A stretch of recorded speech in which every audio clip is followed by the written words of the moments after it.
There's little doubt that production Porsche racing in this country is entering into a new era with the Frank Shorter Castrol Porsche Supercup. This is the second round of the championship at Donington Park, and cars which range from the Carrera 2 through the 944 Turbo, the S2 944, the 2.7 Carrera and so on, all take part, all running on the same tyres. The tyres, Dunlop, and they're slicks, which has led to quite a lot of modification to suspension as well. But the real question is, what do the drivers think about it? Well, it's quite significant, the difference. I was looking in the record book, and the last time I did the long circuit here, we were doing 56s, 1 minute 56s in an RS, which is very similar to the car I'm running this year. And we're now down into the 49s, and I know we've improved the chassis, but a lot of that's the tyres. It's a bit more like a racing car now. Handling's totally different. Beautiful to drive. The Dunlop seem to be working very well.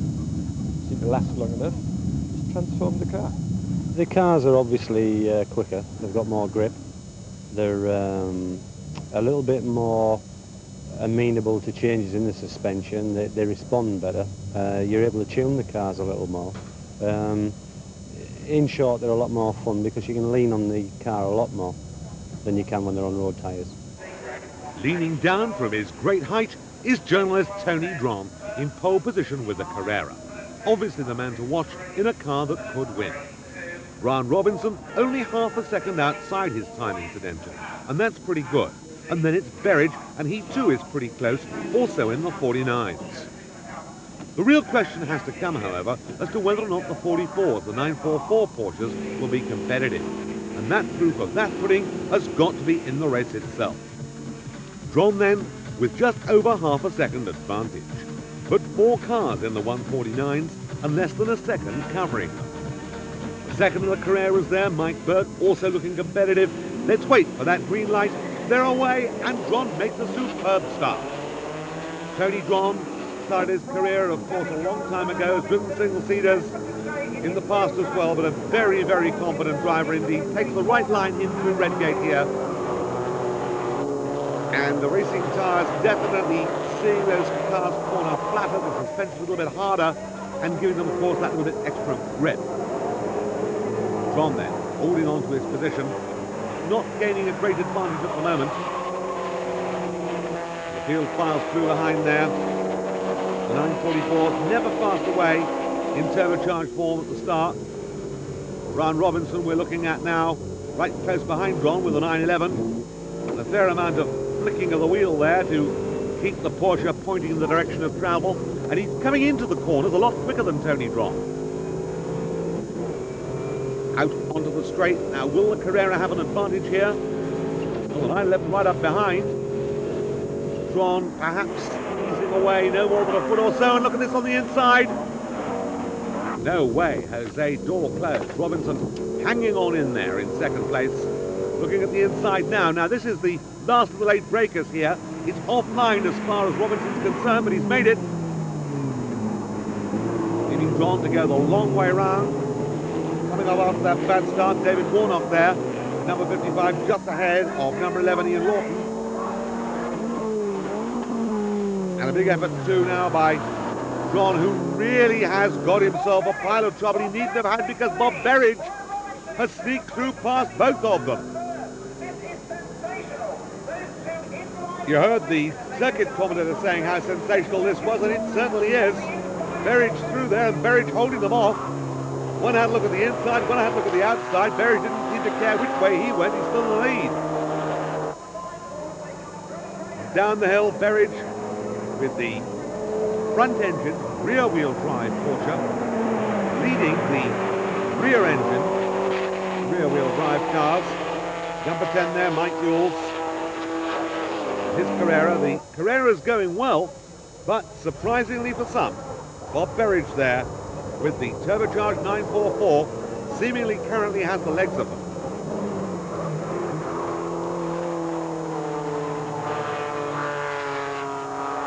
944 chassis looking very well. A nice 50-50 virtually weight distribution. Helps a bit here. And the category, of course, of that 944, 2.5 litres, not the 3 litre that's seen in the non-turbocharged car now. Berridge on the inside. If you want to get past me, you've got to come round me, is his adage there. Comes out a bit wide and leaves a bit of space there. Robinson not really able to take much advantage. Makes the tempting move round the outside there in the hope that, of course, Berridge will come out wide to block him and then in turn leave some space on the inside. If anything's going to happen here, it's going to happen going up towards Redgate as Mike Burt goes by us. Once again, Berridge equal the task, but this time he outfoxed himself and threw on the inside there. A smart manoeuvre by Brian Robinson. Robinson really got that absolutely right. Sold the dummy to Berridge. Berridge busy really protecting his position rather than getting on with his line. There's a lot to be said for the old adage of getting on with your race and letting other people find their way past you. This is Ross Hyatt in his RS 911. He's down a bit on that battle, as you can see, but getting on with the job quite nicely. It's on the rumble strip there.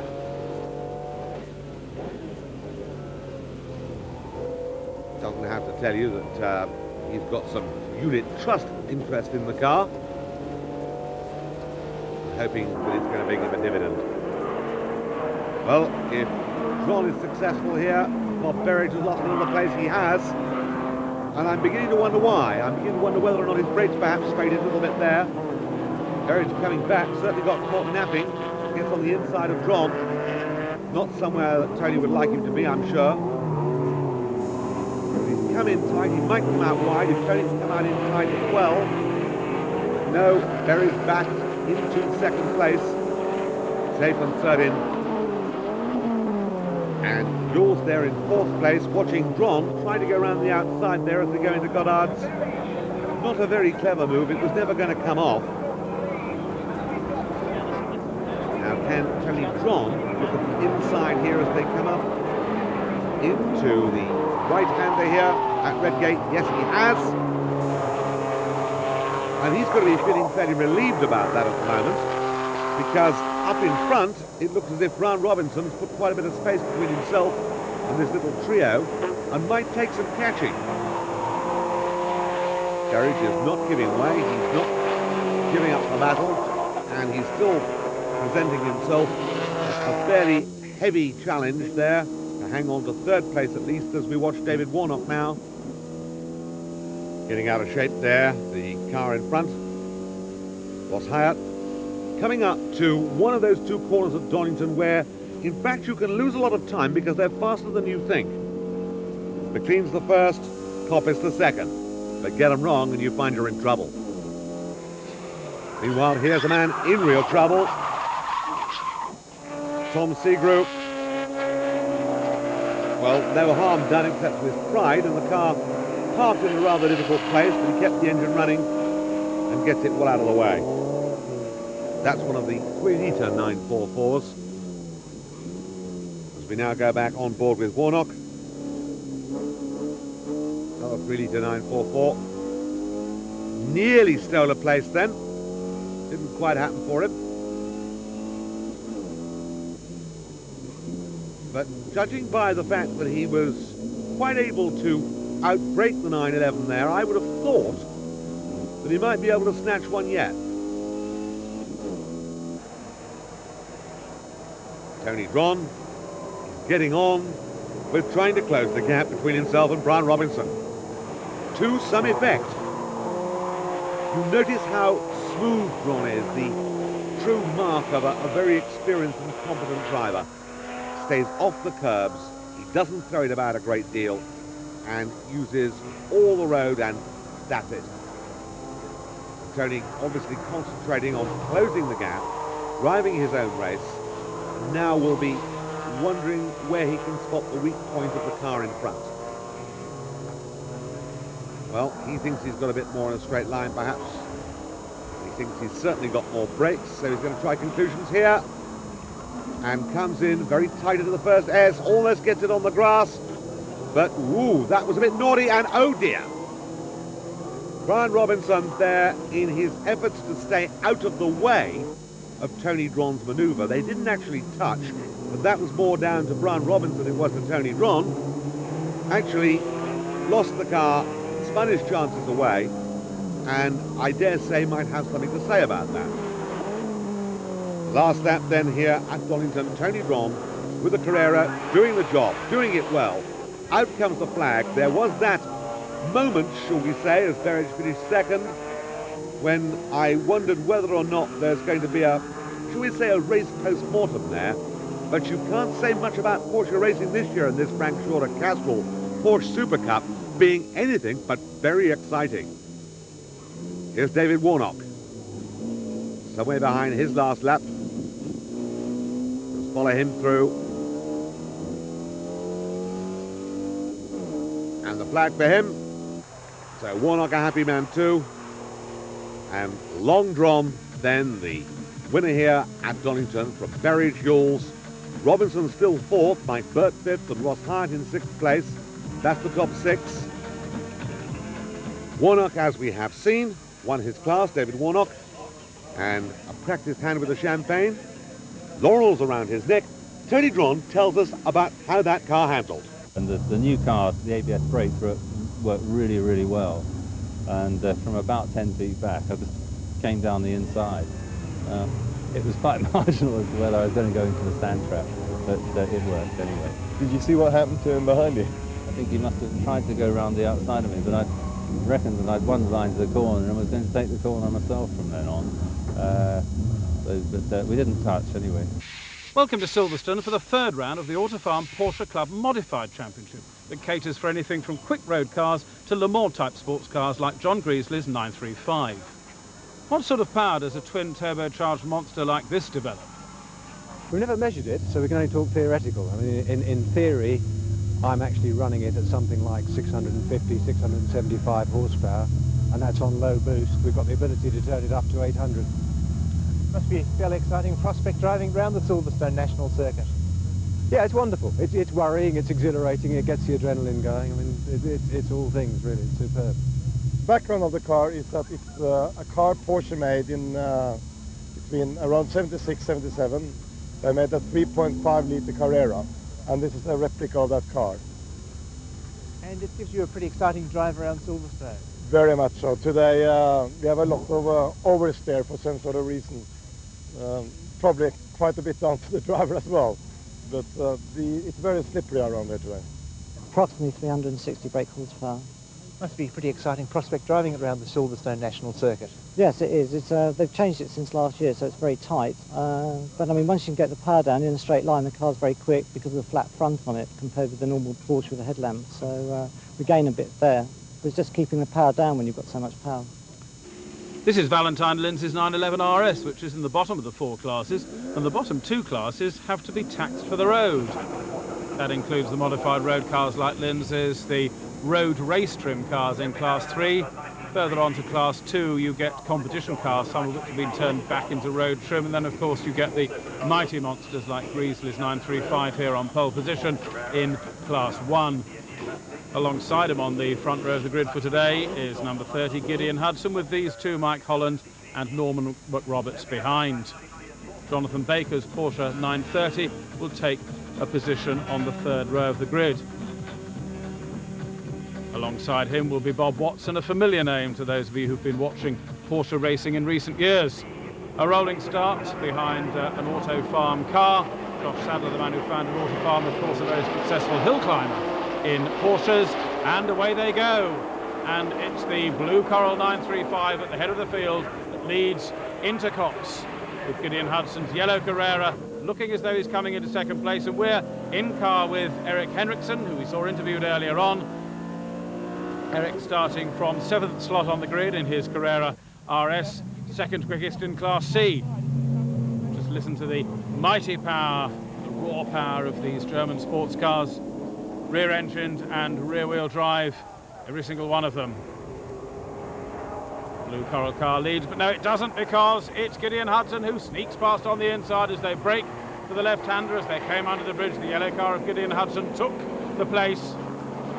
So John Greasley, former rallycross driver, already demoted to second place, as we are in car with Tony Dron, some of the regulars in the Supercup, of course appearing in the tax disc law third and fourth classes in this championship.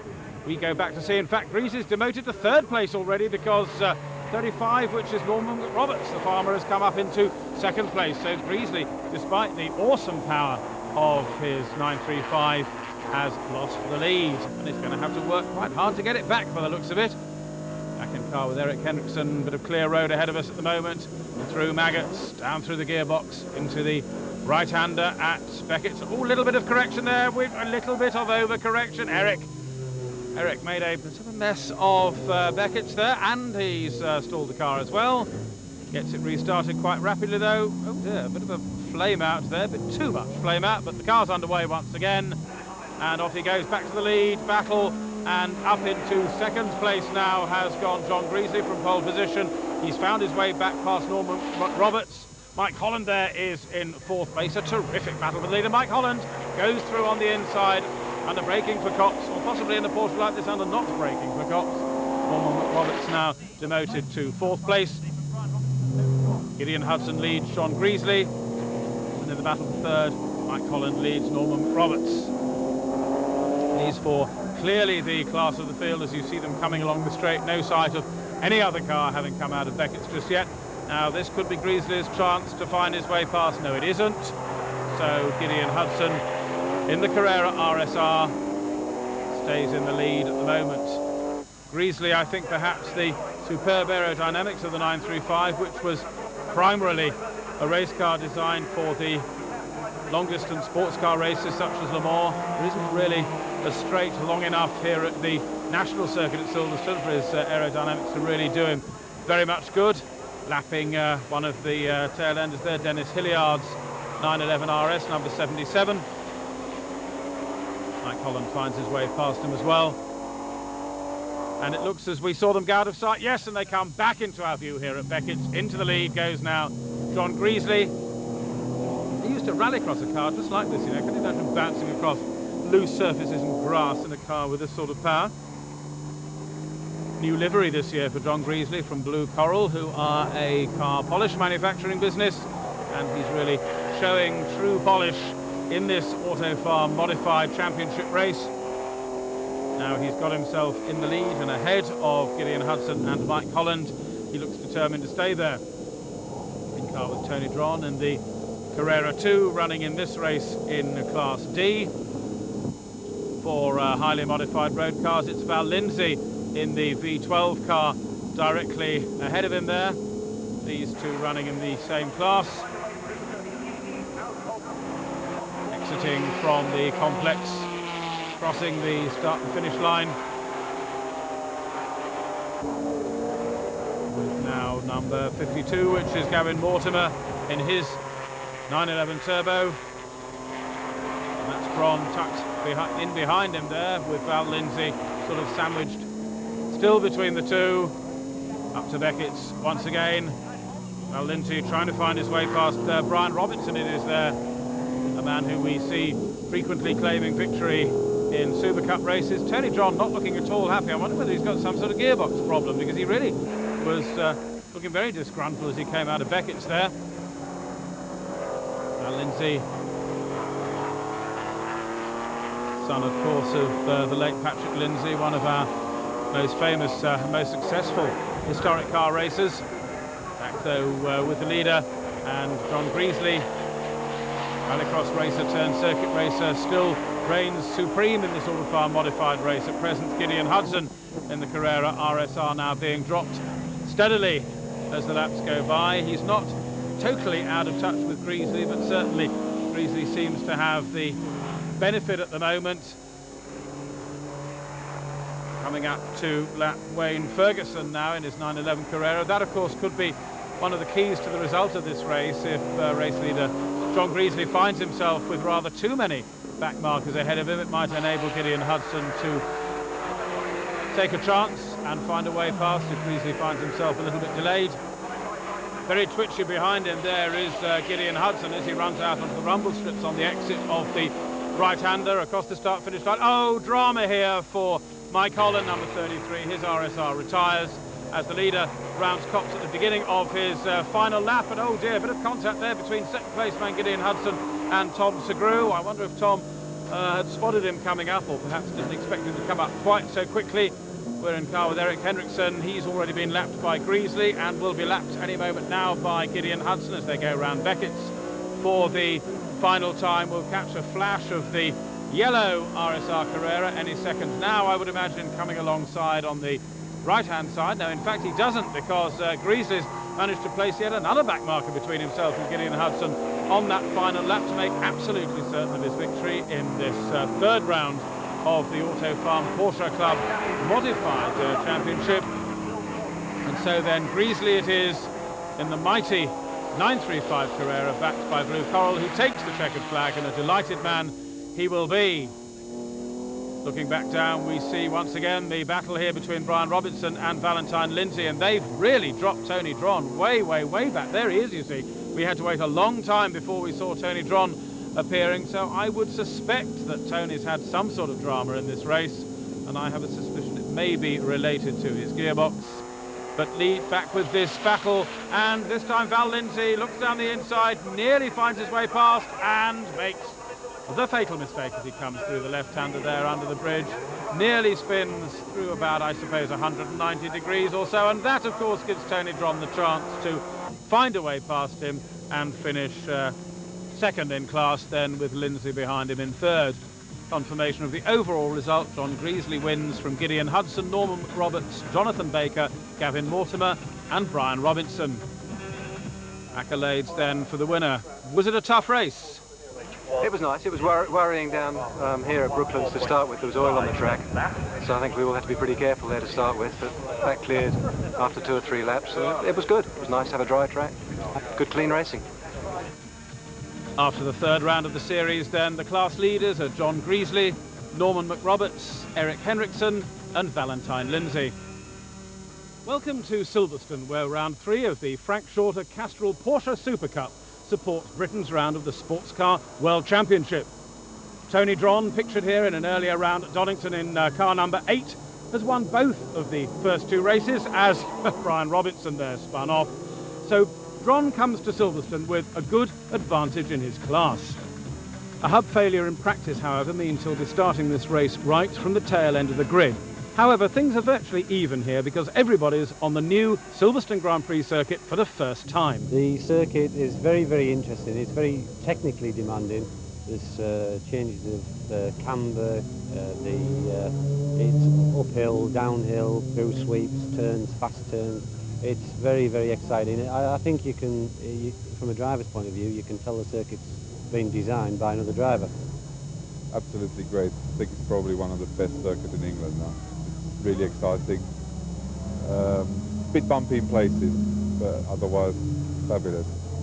With the power that we've got in the Porsche, which is about 220, 225 brake, it suits it very, very nicely, and it's a very challenging course. Poor old John Fletcher from the accompanying Pirelli Porsche Club race had problems with his car even before he got to the circuit. And we were setting off to go to a wedding at 1:30, and I hit a brick that must have fell off the back of a wagon. And it's broken all the engine casing and broken the relief valve. So I think we're going to have great difficulty getting it ready for tomorrow. A fine field of Porsches then lining up for this third race in the Super Cup series, with the red 944 of Bob Berridge on pole position, the black 911 of Brian Robinson alongside him, Mike Yules on the inside of the second row of the grid alongside Ross Hyatt. The major change with all of these cars this year is that they now run on slick tyres. It's brought the lap times down and put the speeds up, but the racing remains as close. Confirmation of the times then: Bob Berridge on a 2:13.53, Brian Robinson 2:13.80, Mike Yules 2:14.48 and Ross Hyatt 2:14.67. Just about a second then covering those leading 4, and as the lights flash from red to green, it's Mike Yules in number 10 who makes a cracking start from the inside of the second row of the grid and leads as they go up towards Copse for the first time. Even Copse has been modified slightly in the circuit revisions, and we're in car here with Ross Hyatt lying in third place at the moment, sawing away at the wheel as he goes through Copse. up towards Maggots, which is still much the same, except that Beckett's changes. They cut across to the right, the left, and then the right again to rejoin what used to be the old circuit here at Chapel Curve. Major changes, not only in terms of corners, but also in contours, which we'll see later in this lap. So then Ross Hyatt lying in third place at the moment. They go along Hanger Straight, under the bridge. Mike Hewells holding on to the lead, but now coming under a challenge from pole position man Bob Berridge. They go through Stowe Corner, but then the circuit changer is here. It's dramatically continuing round to the right, down through the Vale, a dip down. Awful lot of earthworks being done here at Silverstone, moving a load of earth out of this area, then hard on the brakes through a tight left and then back up to rejoin the old circuit at Club Corner. Nose to tail motoring for all these Porsche drivers. Out through Club, back onto the old Grand Prix circuit. Leader then still the second row man Mike Hewells. He's got poleman Bob Berridge about 2 to 3 lengths behind him as they go under the vehicle bridge. Hard on the brakes once again for the new right-hander at Bridge Corner. In car again with Ross Hyatt. A terrific view of the lead battle as Bob Berridge brakes, nearly gets alongside Mike Hewells, doesn't quite succeed in doing so. Left-handed into Priory, and then a very tight left-hander into Brooklands. Marvellous new switchback of corners this, as you can see from watching Ross Hyatt sawing away at that wheel in his 911. But he's nearly keeping on the black bit in the middle, just keeping the camera on the lead battle. Perhaps that's what he's trying to do. Vibration there as he runs across the rumble strips. We go back to the end of the first lap to see Mike Hewells leading across the line, but only by a split second from Bob Berridge. Third is Hyatt. Up into fourth place comes Brian Robinson, challenging Robin Gray there. Gray in 33, Robinson in number 4. Yes, Robinson does move ahead. In car now with a very sideways, and not so much sideways as completely spun round Graham Clark. Also going off there, number 74. That was one of the 911s from the Pirelli Porsche Club race, which is running alongside this. Just look at all that entertainment there as everybody tries to gather themselves together again. 42 there involved, and that was Graham Clark, our camera car, of course. Back though with the leaders. Still, the lead battle is much the same, although as you will see, Ross Hyatt in the camera car that little bit closer to them now, managing to, as he hasn't really got anybody he's battling with at the moment, he's just concentrating on trying to get the decent lines, although Robertson is gaining on him. Hewells still leads in number 10, the 911. Berridge is in second place in number 7, the 944. Hard onto the brakes once again. You see it's not only into a corner there, it's downhill, so a lot of braking necessary. Third is still Hyatt. Through the left-hander, first Priory, then Brooklands, then a short straight, then the 2 right-handers that make up the elements of Luffield Corner. Big crowd here at the Sports Car World Championship meeting, of course, and the Porsches racing in advance here of the main race, so getting a very good show indeed across the line. Still the order remains the same. Mike Hewells, Ross Hyatt in third place, the teammates Bob Berridge, the pole position man sandwiched between them. We're back in car with Ross Hyatt through Cox, running very wide this time. That may cost him a place because Brian Robinson wasn't too far behind him. Yes, indeed it does. Brian Robinson then comes through up into third place. Ross Hyatt will be kicking himself for that one. Through the revised Maggots, Beckett's and Chabble complex. Bit of flame out there from Brian Robinson's car. Quick stab of the brakes for Robinson as Ross Hyatt follows him through Chapel and back onto Hanger Straight once again. Back with the leaders, this time Bob Berridge looking as though he's in a position to challenge Mike Hewells. Yes, he gets alongside. Is he going to have chance to dive into the lead? Yes, he does. No, he doesn't, because Mike Hewells is fighting back really hard onto the Vale section. They're just going through Stowe, down into the Vale. Yes, up into the lead goes Bob Berridge. So reasserting himself as he had done in qualifying yesterday. Bob Berridge then up into the class lead. And we're in car with David Warnock now. David competing in number 55 down the field in one of the 944s. He's just at the tail end of this group here, which are the Class B competitors in the Supercup, directly Ahead of him is the convertible car, the 944, which has got Mark Hales at the wheel of it today at Silverstone. Mark, a very experienced racer indeed, not only in Porsches but saloon cars as well, competes in the British Touring Car Championship, and we lose a place. And it's Vic Ferguson who's moved ahead in the red 944. Their class battle indeed in the points table between Ferguson and Warnock, very much the case at the moment. You can see just how close this Porsche racing is as Dave Warnock is fighting for grip, fighting for control of the 944. Across the line then, out of Woodcote, approaching the line should I say, they come with Dave Warnock right at the tail end of that group. As we catch a glimpse there of the Hendon Way Motors car number 3, which is of course Robbie Sterling, back in Porsche racing after a while in Group C. Not quite as close to the head of the field as we normally expect to see him. Back with the leading group, the pole position man Bob Berridge now with 2 or 3 lengths advantage over Mike Yules. Yules now coming under a lot of pressure from this man Brian Robinson in the black 911, who started from the outside of the front row of the grid.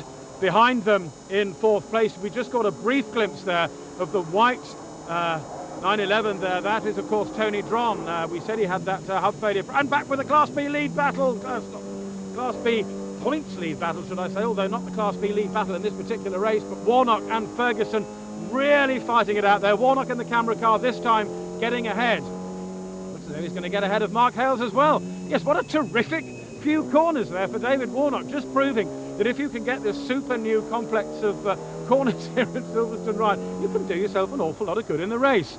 Lead battle we're back with Brian Robinson on the inside of Mike Yules. Will he take up 2nd place as they come? Yes, he does, into 2nd place and putting himself back where he'd been after qualifying.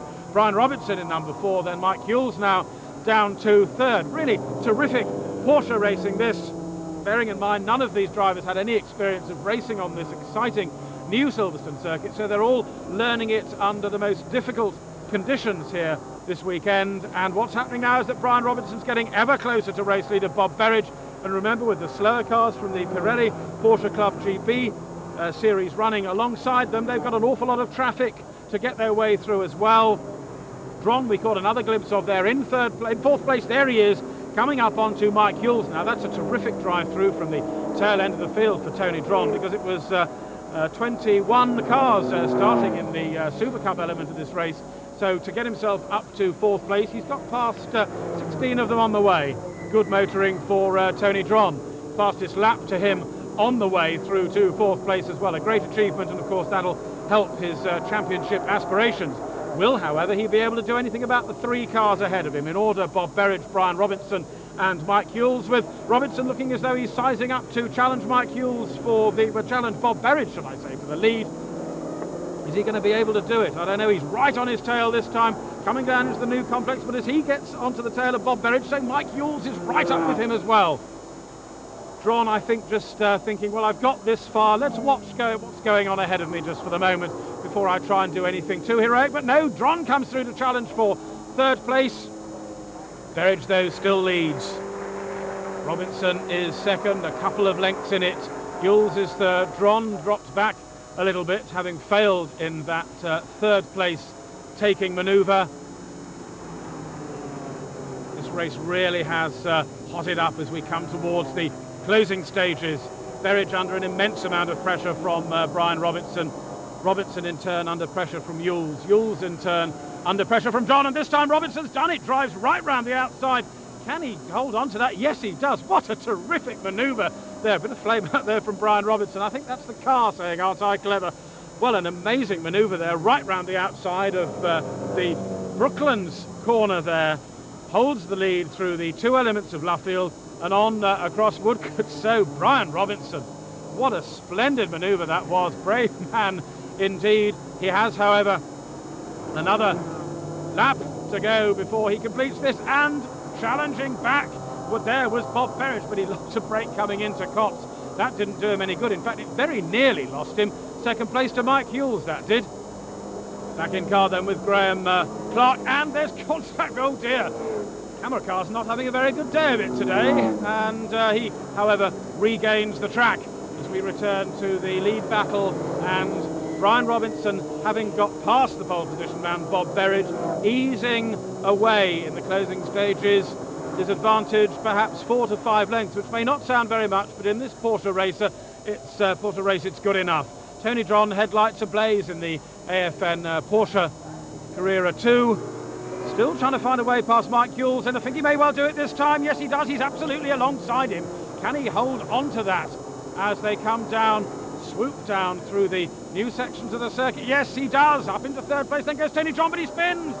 Or does he? Yes, he does. Tony Dron spins, but I think he did it through 360 degrees. Yes, he did. But Ross Hyatt in the camera car passes him and picks up another place. So Ross Hyatt moves up there.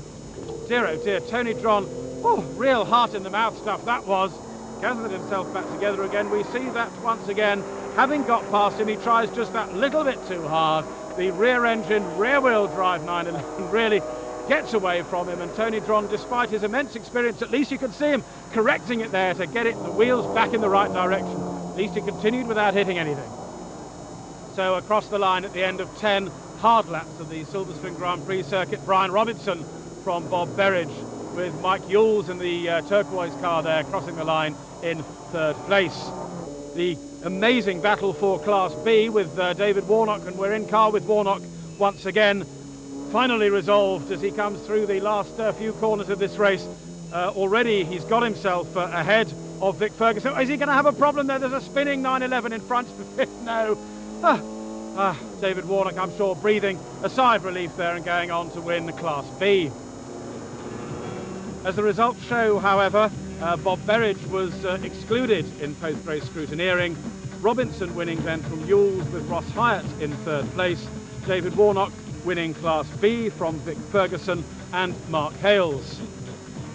Mike Jordan in his 911 won the Pirelli Porsche Club element of that race, with the Class D winner being John Bussell. Well, the points table shows that it's all a lot closer at the top following round 3 with Tony Dron's problems. Very enjoyable. Good race, though. You really had to sweat for it, though, didn't you?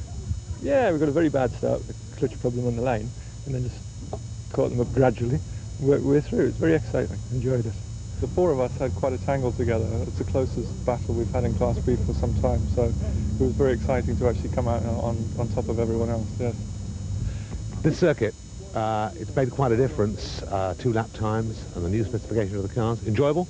Yeah, very much so. As Brian reiterated there, I mean, it will take some time to get used to it, but we've been around a couple of times testing, and seemed to go pretty well. I think that's put us in good stead for today. The Auto Farm Porsche Club GB Modified Championship reaches its 5th round here at Donington Park, and we're riding on the tail of the pole position car, the superb blue coral Porsche 935 of ex-rallycross driver John Greasley.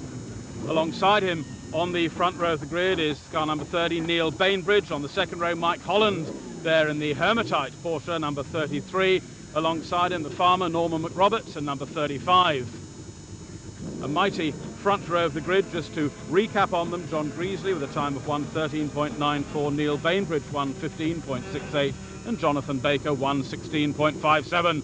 Rolling lap behind Josh Sadler's Porsche then. They come out of the chicane. The drivers will be looking up at the lights, which have obviously now flashed to green, because as you can see, Norman McRoberts made a very good start there in the blue car number 35, but it's the pole position blue coral 935 of John Greasley which leads into Redgate for the first time, with McRoberts there tucked in behind him, and Mike Holland in the Hermitite car coming through in third place.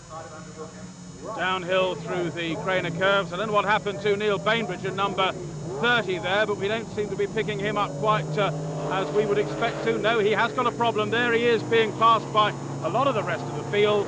There he is, yes, number 30 there, the yellow car. He must have some sort of drama. We go in car with Steve Wallace from the less modified class, in fact just behind Bainbridge at this point as we go up towards McLean's through the left-hander here at Donington. That corner hasn't got a name, really must get it named one day. Bainbridge is 2 cars in front of us, the first of the yellow Porsches ahead of us. Looks as though he seems to be getting it together a bit better now. I don't know whether he just had some slight gearbox drama or something there, but the car seems to be going rather quicker. But we're back with the race leader, John Greasley, being chased by Norman McRoberts and Mike Holland. A little bit of a gap back to fourth place man, which is Jonathan Baker. There in number 50, Eric Henriksen, leader into Redgate. Greasley, a former rallycross champion before moving to circuit racing a few seasons ago with Porsches. He used to rallycross a 935 just like this. Riding on the rear wing of this car, downhill through the Craner curves. This is the old hairpin, doesn't look much like a hairpin as you go through it. In this motor car, however, under Starkey's Bridge, up the short straight through the left-hander to approach McLean's. Hard on the brakes for McLean's through the right-hander, just clipping the curb on the inside, running out wide to clip the curb on the outside of the corner as well. Uphill towards Coppice. Ormond McRoberts still there. McRoberts' car, incidentally, also prepared by Neil Bainbridge, a man who we've seen having his own mechanical dramas in this race already. Greasley, McRoberts and Mike Holland, very much the class of the field in this modified race. The cars running towards the front of the field here, the very heavily modified cars. There are 4 classes in this championship. Class 1, which is led by John Greasley, for very modified cars. There's Bainbridge, and it looks to me there as though he went straight ahead at the chicane. Now I wonder whether that's because he hasn't got any brakes. That might have been his problem. Looked though as though he would probably be coming into the pits through the rear approach and retiring. Bottom of the Craner curves, and a problem there. Who's that? I think it's that. Yeah, it is. It's the Hermitite car of Mike Holland, looking as though he's blown his engine. So the man who had been lying in third place, pulling off on this third lap, halfway down through the Craner curve. So a sad disappointment there for Mike Holland. Marshall's very quick to be by the car there, avoiding any potential fire by using the extinguishers there on the engine at the rear of the Porsche. So this man, number 51 there, Bob Watson, he's promoted to third place, and as we watch it, Eric Henriksen in car number 50 takes fourth place with 25, who'd been running so well earlier on. Jonathan Baker slipping down a further place. Past the Donington Exhibition Centre, Henriksen here in the Frank Shorter backed car, a livery familiar to those of you who watch the SO Group N Championship as well, because there are 2 Frank Shorter BMW M3s in the very distinctive livery there. Bob Watson, the man in third place, leading Class 3 in the series. Henriksen behind him. Jonathan Baker. Baker indicating to the right. Now I know that Redgate's a right-hand corner, but I'm sure that's not why he was doing it. No, we can see another place there picked up by 55. That's Paul Phillips. So Jonathan Baker looking as though he may not be going to last this race out. Certainly, rather than being overtaken by the last couple of cars to go past him, he's very much let them go past. So perhaps he's got a mechanical problem as well. Riding once again on the tail of John Greasley's Le Mans-style Porsche 935, Group 5 Porsche 930 from the early 80s, of the type that used to win races in the World Sports Car Championship, and indeed in the very popular German Group 5 series, a round of which there was at Donington Park, I remember, back in 1981, by a car very similar to this. Past the pits once again. Doesn't take long to go past the pits in the 935 Porsche. Braking for Redgate. Copybook drive from John Greasley. New sponsorship for John this year from Blue Coral, which is a car polish business, and nicely polished it is too. Bob Watson there, number 51, third place and leading his class at present in his Porsche 911. I heard squealing tyres. Who is that? 55. Paul Phillips gets it all wrong on the approach to Coppice. Managed not to plunge off into the gravel trap, however, but has got Val Lindsay there in one of the less modified cars, closing right up on him as they go up towards the Dunlop Bridge and towards the chicane. And Valentine Lindsay is right there with him indeed. Valentine Lindsay out of Class 4 in this series. Paul Phillips out of Class 3. Cal Val Lindsay find a way past. He might just be able to do that. Coming along the straight past the pits. Paul Phillips having recovered from that spin, now with the man from the next class down, only 2 or 3 Porsche lengths behind him. Looked to me in the background, incidentally, as though that white car in the pit lane was almost definitely Jonathan Baker's 930. As another problem there, that's a I have gone straight ahead at the chicane sort of problem, I think. Undoing his belts, that's 77, which is Dennis Hilliard. Another retirement there as we go back in car with Steve Wallace. being lapped there by number 51, the third place man, Bob Watson, just as we went under the bridge there at Starkey's. And what's the problem there? Now, is that a problem for Bob Watson? Because that Porsche should not be chucking out the sort of smoke that it is. We can see directly ahead of us as we go up towards Coppice as Eric Henriksen laps us also. Now, I wonder whether that spells disaster for Bob Watson. Unfortunately, a bit of a hot day here at Donington Park, and I'm beginning to think that possibly the weather's taken a bit of a toll on some of these very sophisticated Porsches. That's what the Bob Watson car very carefully as he comes into the chicane. There it is, smoke once again. Now, I wonder whether that is something which is a problem. Bob Watson may not even be aware of it. It's very low smoke behind him. He might not even be picking up a glimpse of it in his mirror. Norman Roberts, the man lying in second place then, just going through the old hairpin on his final lap, as indeed here is the race leader coming through Coppice onto the final long straight under the bridge, under the Dunlop Bridge. Approaching the checkered flag, we're back on the tail, and as you can see, the speed we've been travelling, we've picked up a little bit of dirt and grime on the lens there as we come into the chicane for the final time. Clip the right-hand curb, clip the left-hand curb, and across the start and finish line, taking the checkered flag, John Greasley, the winner of round 5 of the Auto Farm Porsche Club Modified Championship. The other class winners, Norman McRoberts, Bob Watson and Valentine Lindsay. We hear from John Greasley. Very hot day, and an awful lot of Porsches were looking a bit tired by the end of that. I think they were. Certainly I was. I was having difficulty with my brakes at the end. It sounds silly when I was that far ahead, but I was. You know, I could have done something silly quite easily. Do these cars get uncomfortable to drive in that sort of distance?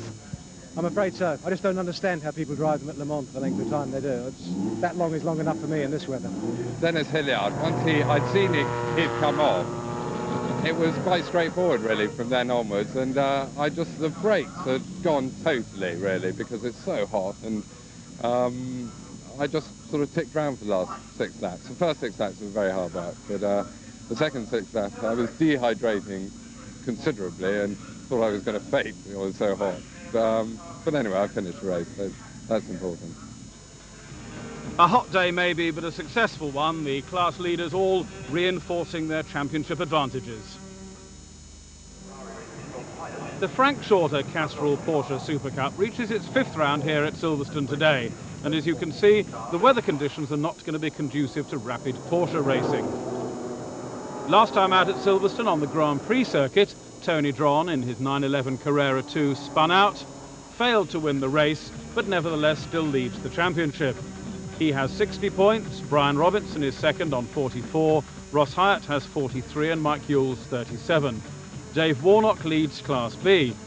And Dron's not too well off today either, because he's going to be starting on the second row of the grid. Yes, we're fourth on the grid. We're in a bit of bother here. If you remember the 2 races on the short circuit here at the end of last year, we did actually win those, and the car felt very strong, quite dominant on this circuit. In fact, up the club straight there, I was able to overtake Barry, but they've changed the circuit now. We've lost 2 of the 3 overtaking opportunities, in effect, and Beckett's is much tighter, so we're coming out of that in second instead of third gear, and the revs aren't quite right, so now I find that the old RSs can pass me up the straight, so I've got to work for a living. But if this rain materialises today, and there are lots of ominous clouds around, then I think we could sort them out, because the car is it's magic in the wet. It really is very good indeed. That's with the ABS brakes? Yes, but it's not just that, the traction and everything and the stability of the car.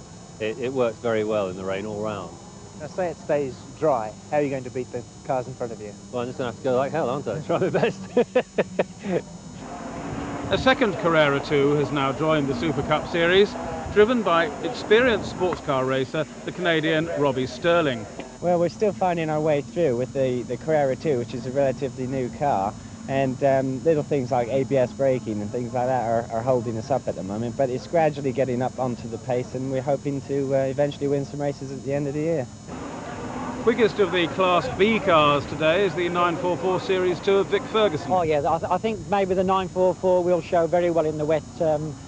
It's a very, very nice chassis, and it's very, very nice for wet driving, yeah. Run through the top half dozen grid positions then, Brian Robertson and Ross Hyatt on the front row of the grid, Mike Burt and Tony Dron on the second row, Chris Banks and Paul Hogarth on row 3, front runner Bob Berridge absent from this race, having blown his 944 engine in testing. Standing water on the track then, and as the lights flash from red to green, the spray immediately coming up. You can see the Carrera 2 of Robbie Sterling, the red and yellow car, trying to ease its way through there past Paul Hogarth, not quite finding the way at the moment, but it's pole position man Brian Robinson in his 911 RS who leads into Copse for the first time, and he's going to be the man in precisely the right position, because if you're anything else other than with a clear track ahead, if you just look at this as we go in car with Tony Dron, you cannot see a thing. Robertson then leads with Dron already up into second place behind him. A very good start for Tony Dron. Very experienced racer, of course. Tony works as a magazine editor during the week and a race driver at weekends. Coming along the straight up towards the chicane. Brian Robinson in the 911 RS it is who leads the AFN Porsche Works car of Tony Dron's on the inside. Can Dron find his way past? We're in car with Ross Hyatt. That'll give us a good, well, it would have given us a good view of what Tony Dron was doing had he not spun. Thank you very much, Ross. Your job as a cameraman may well be reviewed later. So as Ross Hyatt gathers himself together, we go back out of car to the lead battle, and Brian Robertson is just holding it, and see how difficult it is to control these rear-wheel drive, rear engines Porsches. You just see a glimpse there in number 3 of Robbie Sterling up into 5th place already, as we go back in car with Tony Dron. Now you see as he pulls alongside, he gets out of the spray, you can actually see what he's doing down through the gears for Copse. Very light, delicate touch on the wheel Tony's got as he goes through the right-hander. You've really got to do that in very damp weather conditions like that. You see as soon as we hit the spray, vision disappears almost completely. Brian Robinson still leads, coming up to Maggots now. Tony Dron behind him. Much tighter line on the way in for Robinson, a tighter line on the way out for Tony Dron. And where has Brian Robinson gone? I think he's gone to Aylesbury or somewhere, because I don't think he's on the same bit of the road as we are anymore. And certainly, I'm sure, yes indeed, there he is, he's still there, but behind us. So Tony Dron then leads. In the AFN Works car, Brian Robinson is in 2nd place. He's coming under pressure from Serge Davis in 3rd place there, number 26 in his 911. As they go through the complex, Robbie Sterling's there in 4th place behind him. Through the 2 right-handers that make up the approach to Woodcote Corner now. For some reason Serge Davis is immune to spray. I see his windscreen wipers aren't going, where you glance behind and see just how frantic the wipers on Robbie Sterling's Carrera 2 are. But Sterling gets alongside Serge Davis as they pass the pits, and he looks as though he's going to have a go getting past Brian Robinson. No perspective fooled me there.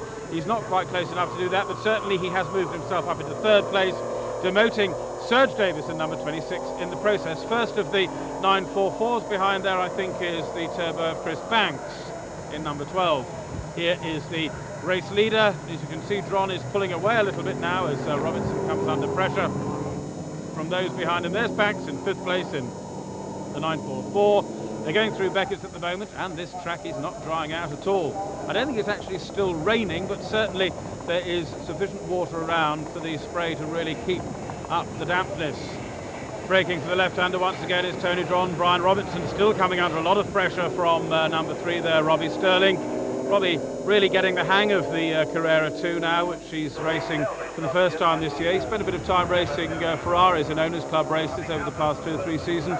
Also, he tackled Le Mans last year, and I'm certain that we're going to be seeing him in the 24-hour race this year as well. Just behind him, Serge Davis then in number 26. Still sticking with him in that 911 Carrera, but unable to find a way past at the moment, and a healthy gap before we see Chris Banks in 5th place in the 944. Just look at Robbie Sterling looking to the right and then looking to the left of Brian Robinson as they reach Copse. He may well be able to find a way past there. Can't really see through the spray, but thought he might have just got a nose alongside the tailgate. No, he doesn't, but he's right there with him. Brian Robinson not having any luck at all in pulling away and trying to get back on the terms of Tony Dron. All of this very much to the good of championship leader Dron, of course, as he is able steadily to pull away while the tussle behind him delays the rest of the field. So then, Dron once again approaching the left-hander, wipers still going. Brian Robinson there. This time it looks as though, no, I was going to say it looks as though he might be able to find a way past there, Robbie Sterling, but doesn't manage to find any gap on the tarmac. Very, very damp still here at Silverstone.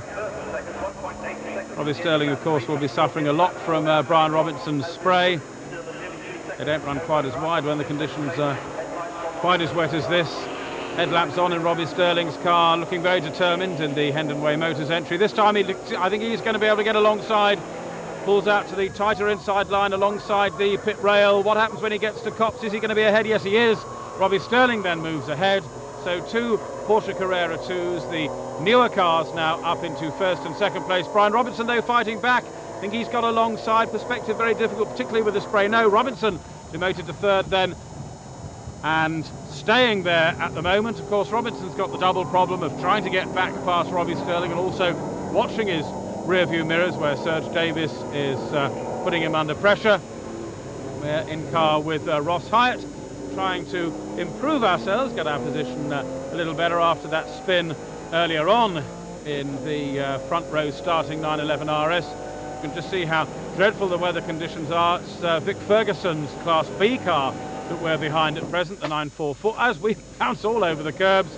Under braking, however, is he going to... No, he's not going to find a way past under braking for the left-hand element of the complex. Into the right-hander.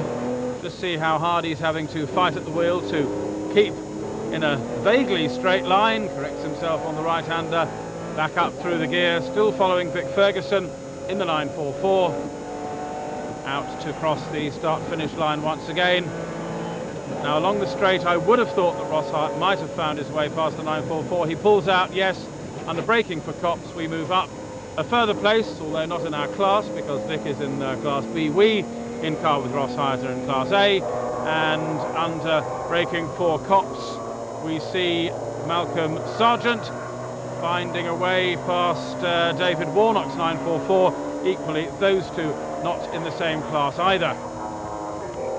Conditions not improving at all. This man is currently dominating Class B, the red 944 we saw there, which was Vic Ferguson. The next man up in his class at the moment being the turquoise 944 of Dave Warnock. But back with the leaders. Still the position remains the same, and now it looks as though the weather conditions are worsening. Yes, they are, because we've got rain on the camera lens as well. So with wipers now even necessary for Tony Dron in the leading car, conditions getting ever worse. Tony Dron leads. Robbie Sterling is in second place. Brian Robinson, who started from pole position, is third. Serge Davis is fourth. Fifth is the first of the front engine 944s, and that's still Chris Banks. We're back in car with Ross Hyatt. Still behind Paul Hogarth now, coming from Copse through Maggots up towards Beckett's.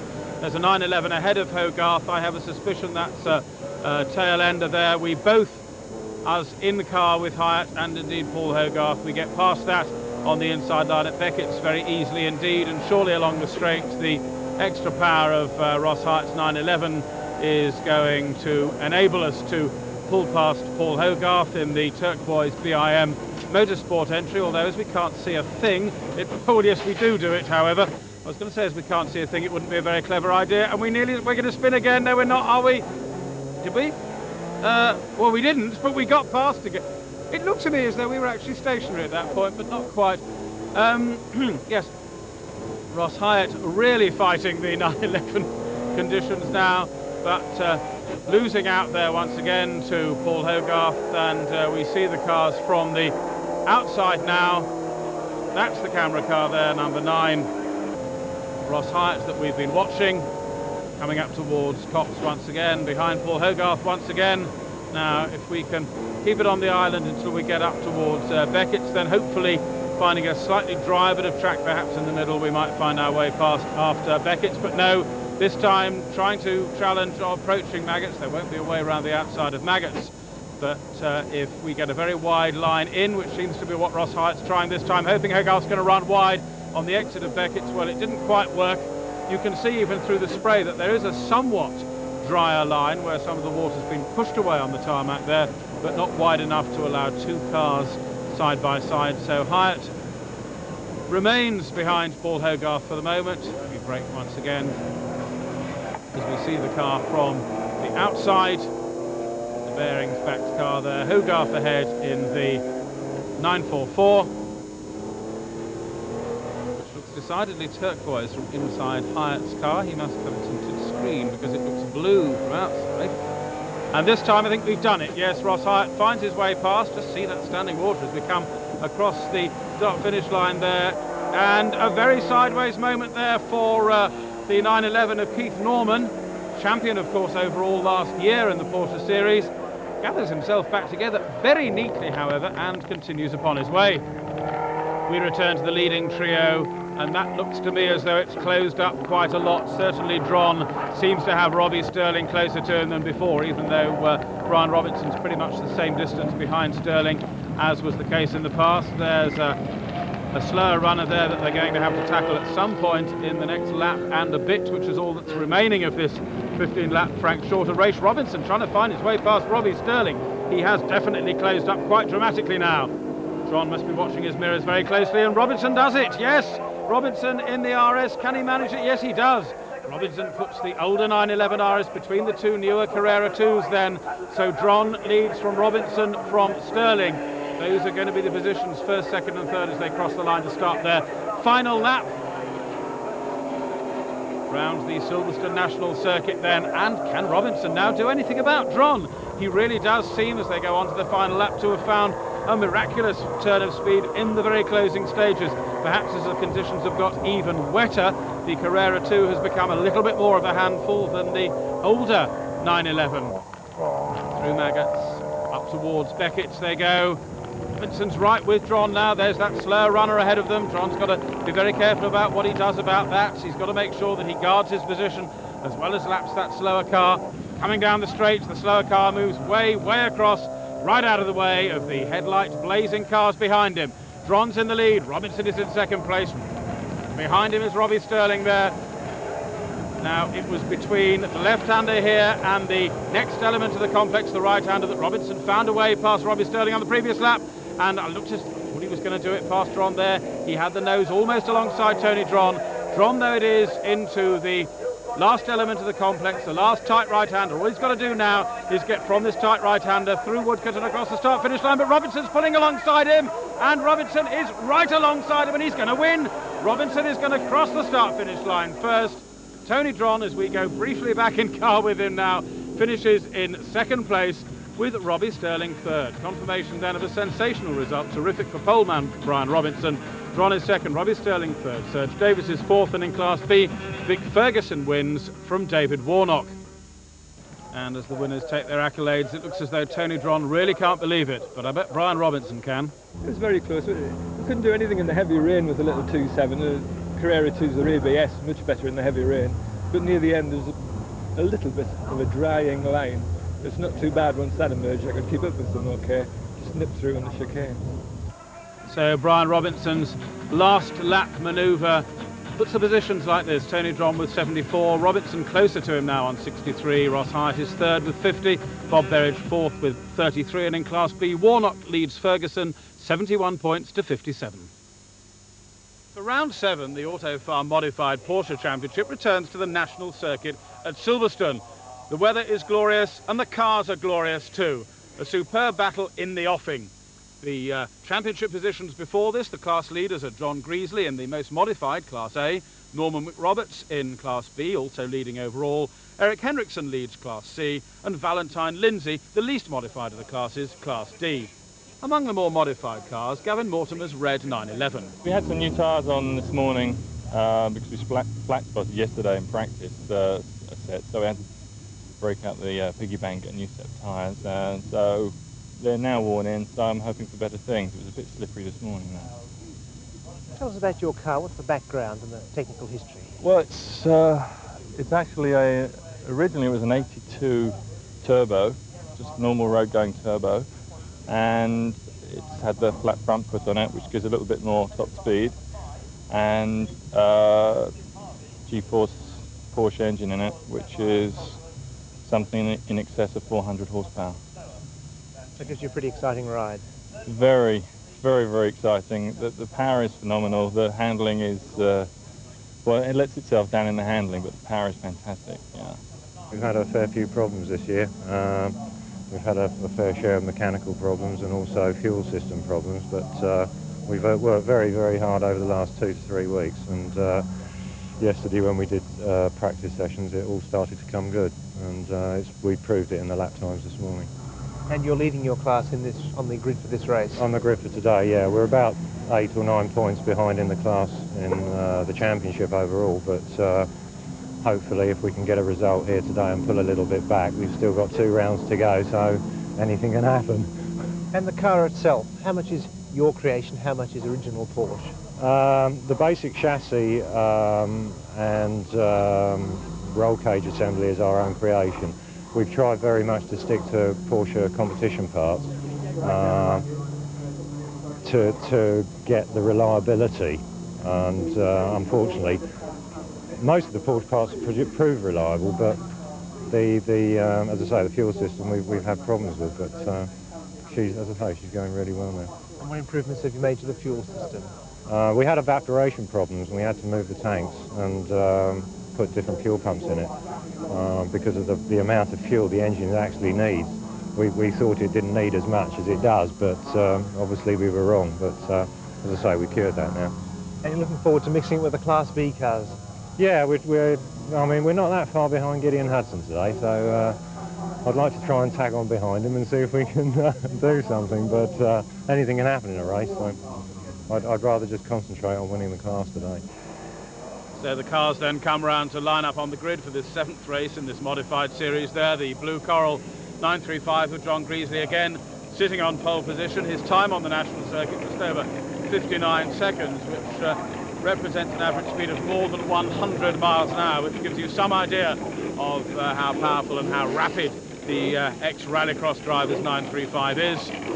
Mike Holland lines up alongside him on the front row of the grid. At least he doesn't at the moment. He lines up somewhere else. Oh, no, he doesn't. That's right. So many grid markings on some of these circuits, it's occasionally difficult to find it. Pole then, John Greasley. Mike Holland, the Class B quickest alongside him. And Holland and Norman McRoberts and Gideon Hudson on the 2nd row of the grid, covered by only 0.4 of a second after qualifying, so that should be exciting.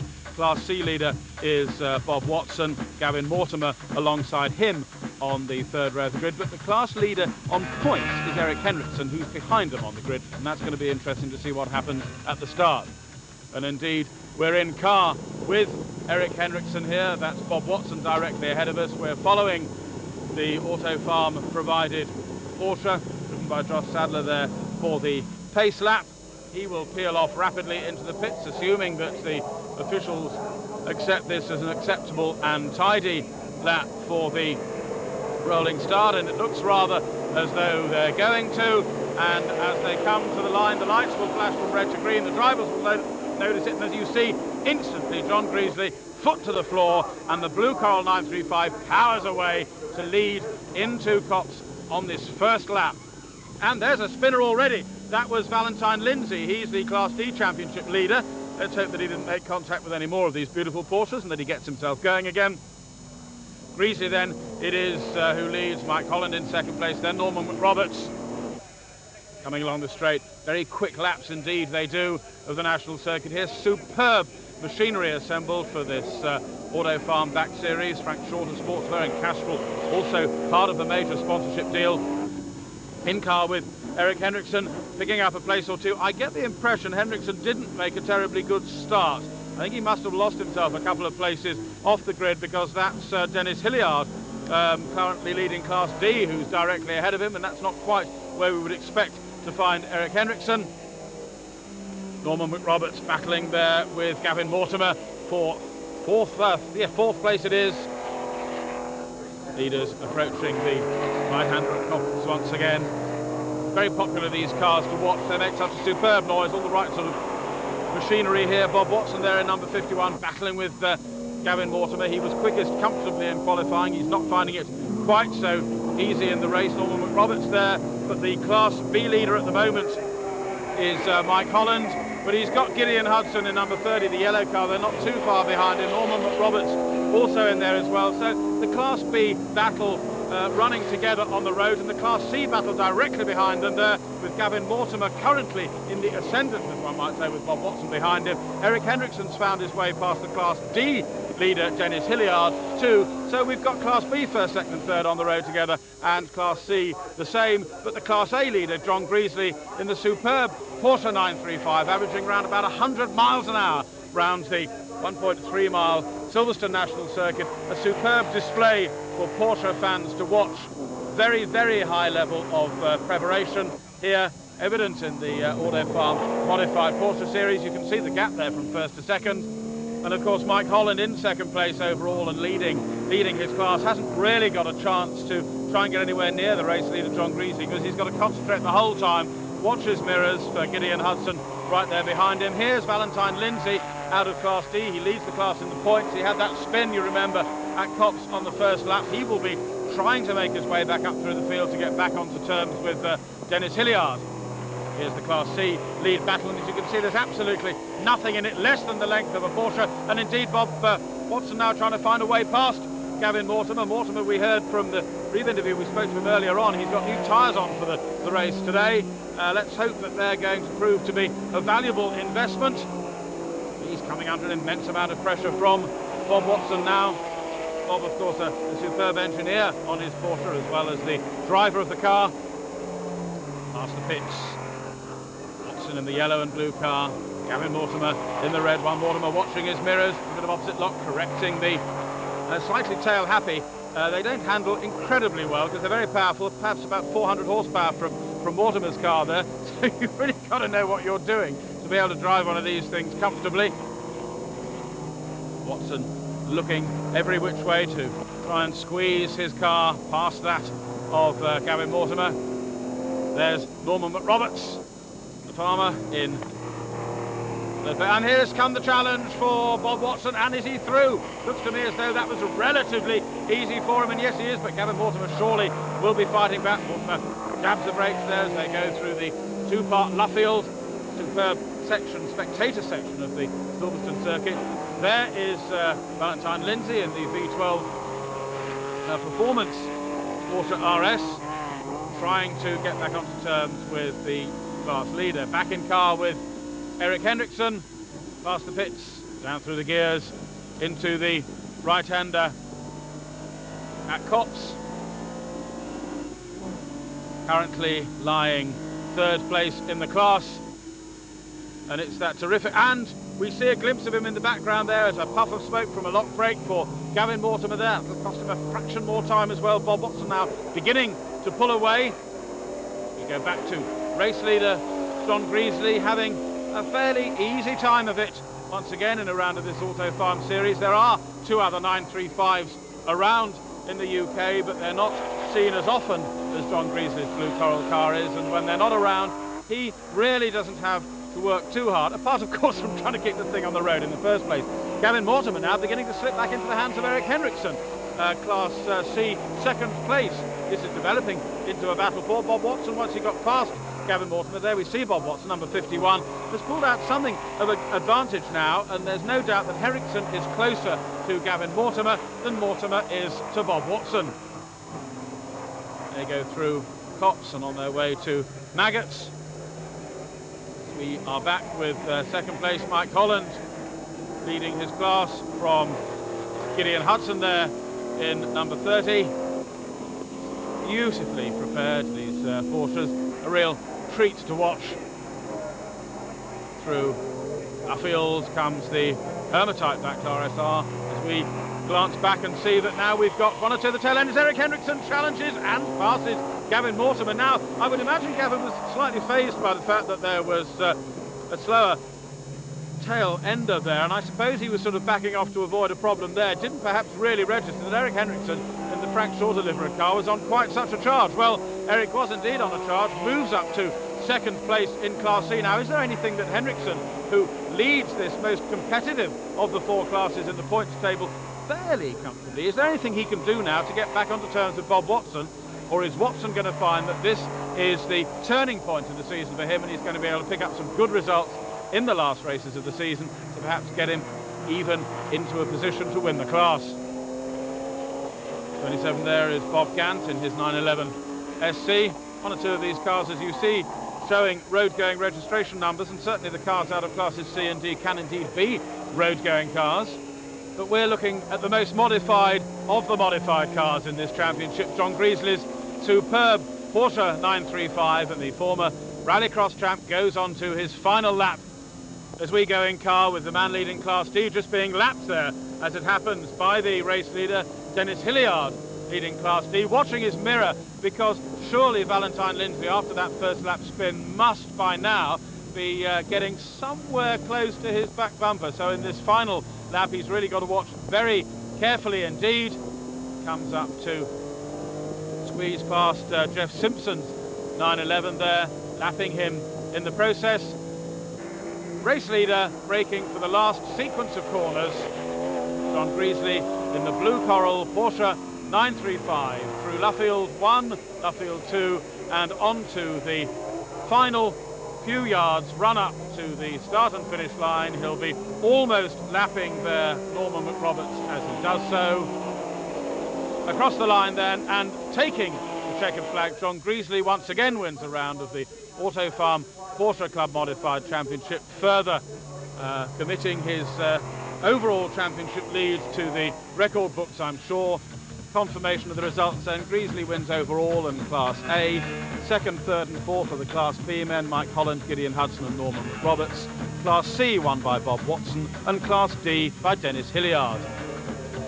So with two further races to go in this Auto Farm Series, Brands Hatch and Donington Park Grand Prix circuit, the two venues yet to be visited, certainly things appear to be coming good for Bob Watson. John Greasley looking fairly confident with his class lead, as we see as we get the confirmation of the class leaders. John Greasley still leads his class, Norman McRoberts leads Class B, Eric Henriksen still leading Class C, with Valentine Lindsay still the leader of Class D despite finishing second here today. Welcome to Silverstone for the penultimate round of the Frank Shorty Pirelli Porsche Club GB Championship. A packed field of the cars that used to be seen in classes C and D of the club's championship last year. This car, the 911E of Mike Jordan, one of two which today might be able to clinch the title. We're very hopeful that we might be able to tie the championship up today. There's two races remaining, Silverstone today and Donington in 3 weeks' time, and basically if we win one race then we've won the championship. How's the championship year been for you? Very good. We've had about, I think, 6 wins on the trot now, so we've only been beaten 3 times, so it's been a very good year for us.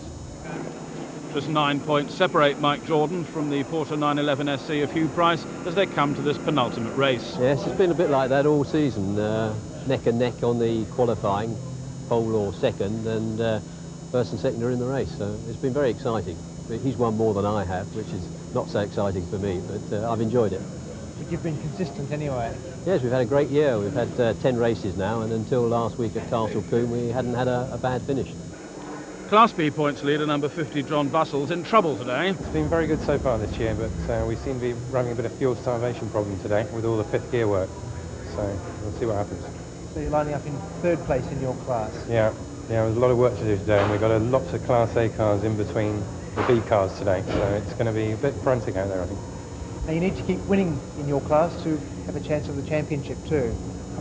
Possibly. I think a couple of seconds will probably do it, but again, it's pretty tight.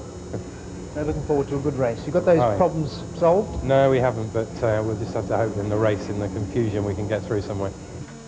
Well, ahead of John Bussell in Class B are Paul Edwards and John Collins, but the Class A front runners at the top of the grid, Hugh Price, Mike Jordan, John Robinson, John Babican, Pete Chambers and Hugh Ball-Jones, about 2.5 seconds covering the leading 6. A tight and exciting race in prospect, watching particularly for numbers 4 and 1, Price and Jordan. And as the lights flash from red to green, an absolutely stunning start there from Pete Chambers, the blue 911 there, passing the front row man, and I reckon he's going to be leading. We're in car with Graham Clark, but it's not going to do us a lot of good because we don't appear to be going anywhere. Leading then into Cox for the first time is number 7, Pete Chambers. A stunning start from the front row of the grid there, and that really has left Hugh Price and Mike Jordan, and we're in car with Mike Jordan, and we've got some time to make up. That's Hugh Price directly ahead of us. Mike Jordan we're in car with in 4th place. Race leader then the fast starting Pete Chambers. 2nd place the even faster starting number 27 Stephen Wallace, who was yet a further row behind on the grid. So a bit of a shake-up in the conventional order at the moment. There's number 50, John Bushell, still trying to tackle some of the Class A cars before he can get onto terms with the Class B leaders. Back in car with Mike Jordan coming under the Foster's Bridge. That's Hugh Price to our left. We're on the outside as we brake for Luffield. Into the left-hander we go. The lead battle directly ahead of us. Contact there between Pete Chambers and Steve Wallace. We ease past Steve Wallace to move up into second place. No, we don't. Well, I think we would have done by the time we get out of Luffield Part 2. Yes, we do. So Mike Jordan now second behind Pete Chambers. So it's Chambers, then Mike Jordan, then Hugh Price next up, moving up to fourth place there. Number 11 is Mike Pickup, just squeezing past Stephen Wallace. So the order now getting itself back to what we have come to expect in Porsche Club GB Championship races this year. Chambers, though, still leading at the moment in car number 7, but coming under increasing pressure as we go through Cops for the second time from Mike Jordan, with whom we are in the car once again. Coming up through the slight left-hander at Maggots, of course, and into the lead we go. So then as we brake for Beckett's, Mike Jordan in car number 1 takes the lead. Hugh Price moves up into second place. Chambers demoted to third. 17 there is John Robertson, runs very wide, loses grip and loses a good half dozen places or so as he goes the wrong side of one of the bollards and rejoins. Braking under the bridge, first and second place in the race now, first and second place in the class points table. A locked wheel there from early leader Pete Chambers, just trying to defend his third place as the spinner there is, looked to me like 22 Ray Williams. In fact, he kindly comes closer to the camera to show, in fact it wasn't, it was 20 for Babbicon, so he slips right down a good dozen places or so lost by Babbicon. Across the line again they go then, Jordan and Hugh Price now pulling away from the rest of the field to continue the battle which they've been fighting since the start of the season. Mike Jordan, of course, a very experienced Porsche racer, a former Pirelli champion some seasons ago, both class and overall.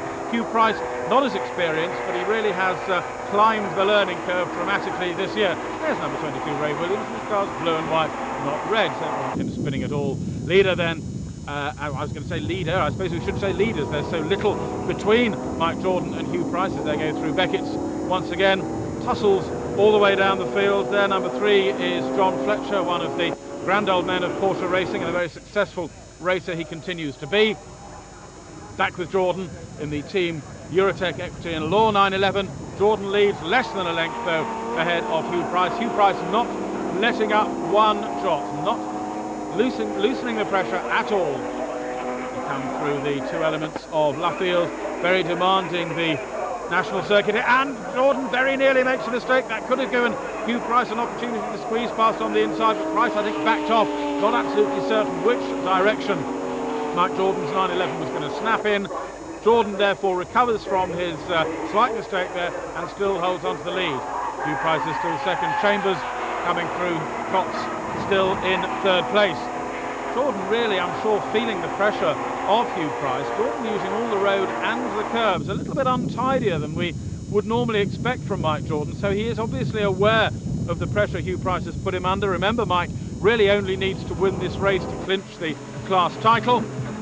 As we see some slow-mo action there at Luffield, number 14 there getting it all completely wrong as Michael Hughes gets not forwards into the gravel trap. I'd have thought backwards out of it might have been a better idea.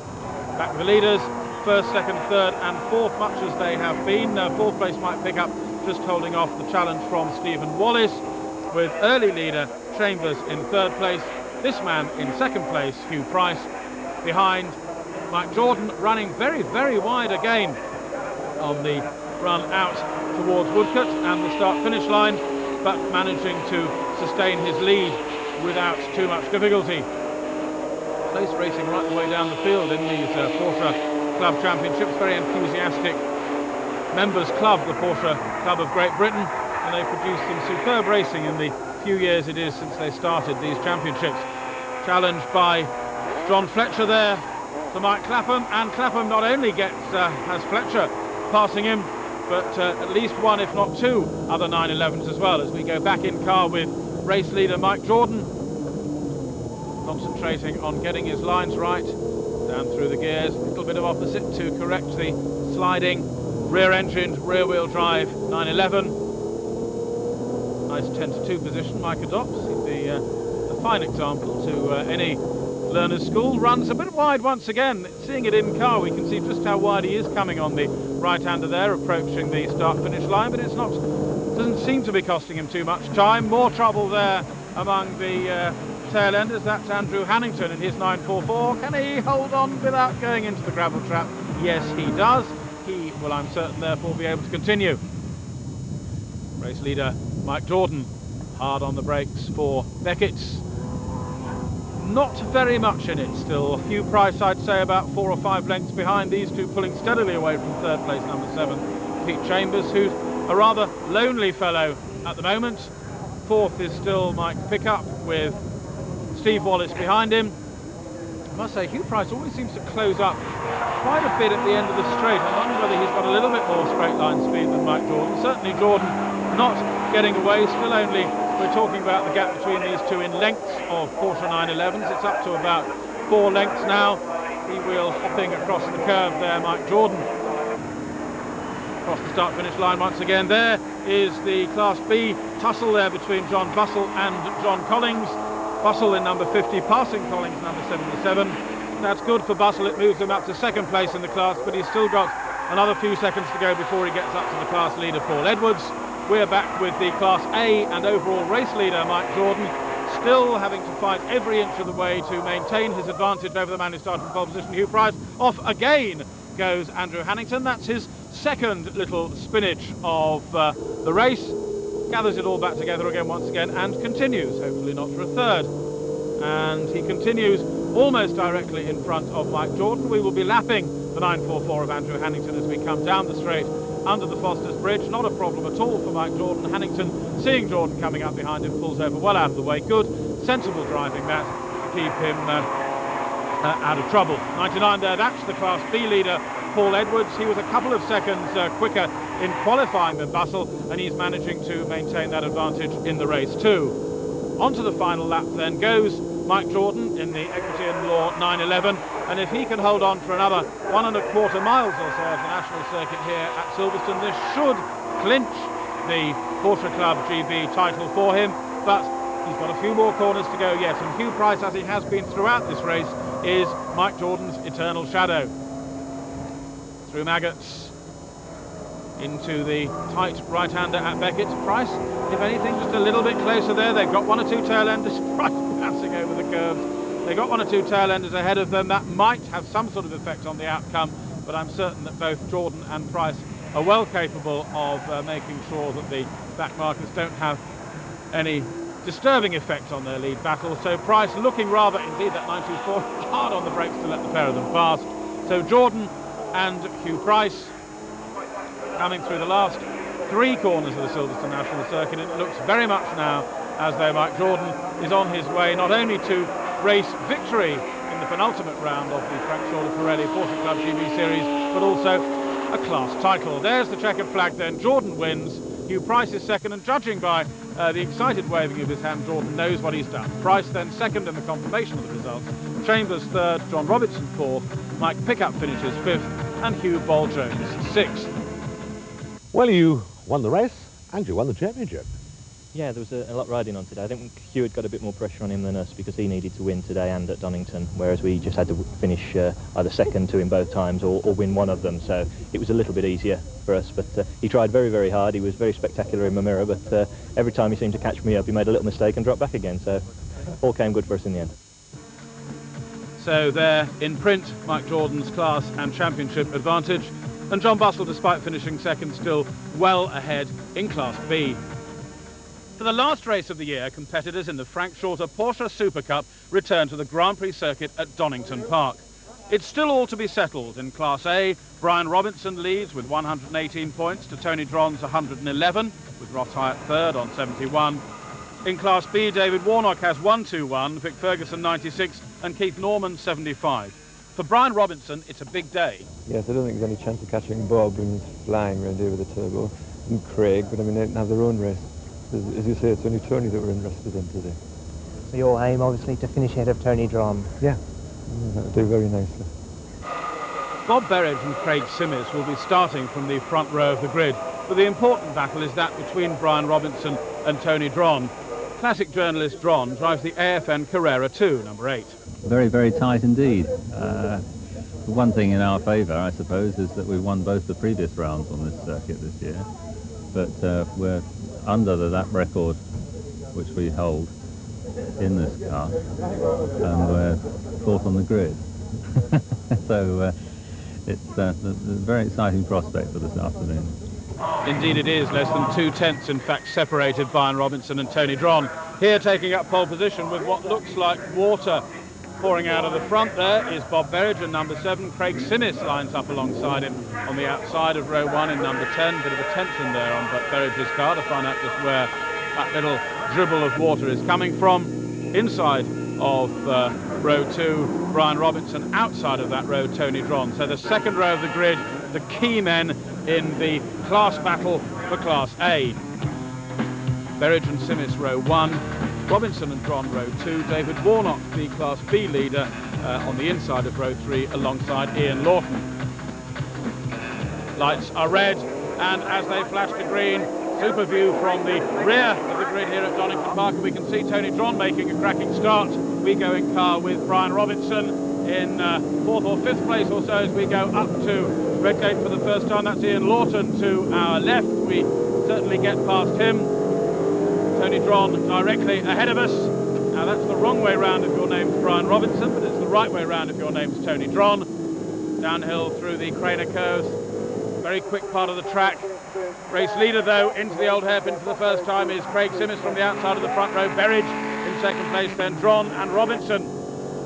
We go in car with Tony Dron, following pole position man Bob Berridge. Berridge takes the lead round the inside at McLean's. Craig Simmis tries to fight back. Why is Craig Simmis indicating to the left? I assume he's merely knocked the indicator stalk. Brakes for Coppice. This looks as though it's going to be an absolutely cracking climax to the Frank Shorter-Castrol Porsche Supercup Series in 1991. Back in car with Brian Robinson under the Dunlop Bridge, keeping Tony Dron directly ahead of us and keeping in touch with them.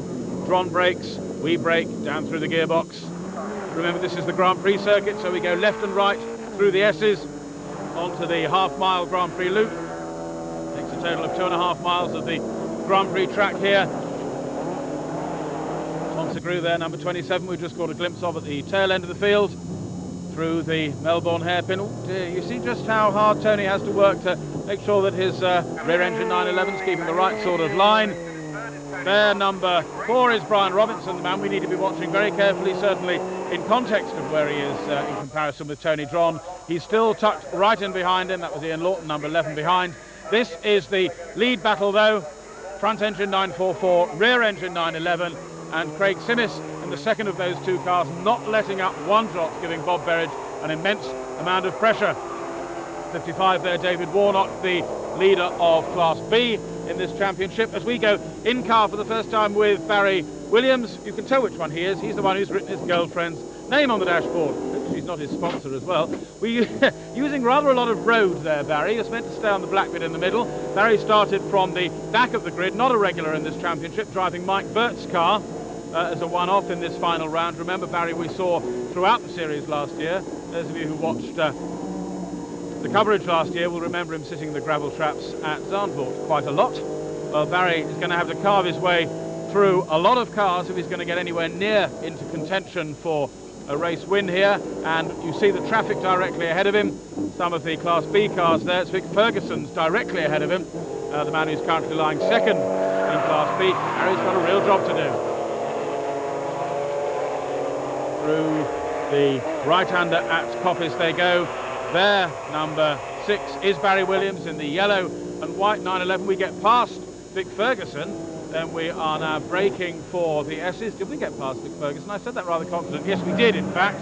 And we indeed pick up... Well, we didn't, in fact, because Vic Ferguson fights back and just about holds on to that place. Let's just see whether Barry Williams, as he's got the tighter inside line, is going to be able to finally pick up the place from Vic Ferguson, who he waves at. Actually, it wasn't so much a wave, more a sort of finger wag. Barry gets the Melbourne hairpin wrong, but recovers, and there's a spinner in front of him. Look there, a think that was number 1, which was last year's champion Keith Norman. So there's a lot of fraught action here in the Supercup at Donington Park once again. There's Barry Wizzo Williams in the Mike Burt car. We're back in car with Barry along the pit straight, crowded pit wall, indeed a crowded Donington Park. Ross Hyatt there just ahead of 26, which is Serge Davis. Vic Ferguson next up, then Barry Williams. So Barry's got to find his way back past Vic Ferguson. He's overtaken him once, he's behind him once again. Coming down through the Craner curves. Classic battle of the Porsches, this. Front engine, rear wheel drive, as against rear engine, rear wheel drive. Barry, you can see, fighting for grip and control in the 911 on the slippery curves of the old hairpin there. Through the nameless left-hander up towards McLean's. Barry a little bit sideways again. You can always rely on Barry Williams, whatever position he holds in a race, to be one of the most entertaining racers in British national racing, for what always gives the crowd something to cheer. And certainly he's providing that sort of entertainment here at Donington today. Back to the leading pair, the front row of the grid men, Bob Berridge, and there number 10, Craig Simmis. Simmis still putting Berridge under the pressure he has been since the start of this race. There can't be more than a length in it as they come past the pits up towards Redgate once again. You can see Bob Berridge looking in his mirror. Craig Simmis has a look at the inside, a little bit of flame out there. Right on his tail, they both rise slightly onto the curbing on the exit of Redgate. Back in car with Barry Williams, still trying to find a way past Vic Ferguson. Looks at the inside at the Melbourne hairpin there, doesn't quite have the best line out of the corner, so he's still behind Vic Ferguson. Serge Davis in turn ahead of him. Ross Hyatt leading this quartet. Vic Ferguson looks at the inside of Serge Davis. Can he nose the 944 alongside? No, he can't. Ducks and dives. This time Barry Williams pulls out a little bit more impetus out of Goddard this time. Barry is certainly nosing alongside Vic Ferguson as they come up towards Redgate this time. Ferguson pulls over to go for the wider line in and the tighter line out. Is he going to be able to do it? Yes, he does. Vic Ferguson, by very shrewd use of the track there, gets ahead of Serge Davis, but Barry Williams gets past both of them in a masterly manoeuvre. Approaching the S's once again then, Bob Berridge in 944, number 7 into the S's. Still managing to hold off the pressure that the New Zealander Craig Simmis is putting him under. Craig, of course, with some experience in Formula 3 as well as in Porsches. Back in car with Tony Dron. A locked wheel ahead of us, that's Bob Berridge. Tony Dron then giving us a superb mobile grandstand view of the lead battle in this final Frank Shorter Castrol Super Cup race of the year. Uphill towards Goddard. Tony just keeping the beautiful flame out there from the Craig Simmis car, giving us a superb view and keeping just at the right level, just at the right distance from the leaders. Appointed spectator's finger normally means something worth looking at, and in this instance it's a spin from 60 there. That's Trevor Lewis on the inside of Copse, but he continues, not continuing however, and they're just pulling up his electric cutout. There is number 15, Jamie Maserati. Back in car with Barry Williams, this time pulling alongside Ross Hyatt under braking for the Melbourne hairpin, and through Barry goes, I think. Just having a quick glance in the rearview mirror, Barry, a quick wave to Ross Hyatt saying thanks for that. A no contact overtaking manoeuvre for Barry Williams, moves him one further place up in his climb, right up from the tail end of the grid, but it doesn't, because Ross Hyatt fought back and managed to retake the place. But Williams, now we've seen Williams very quick along the pit straight, and he had the inside line last time he managed to take a place. This time he hasn't, but is he going to duck down the inside at Redgate? Yes, he does. And will he take the place? Ross Hyatt fights back, absolutely side by side. These two go through the right-hander at Redgate at the top of the Craner curves. But Williams it is who takes the advantage as they go through the right-hander, then the left-hander down towards the old hairpin. It doesn't look much like a hairpin from an in-car camera, but if you're driving the car, believe me, it is.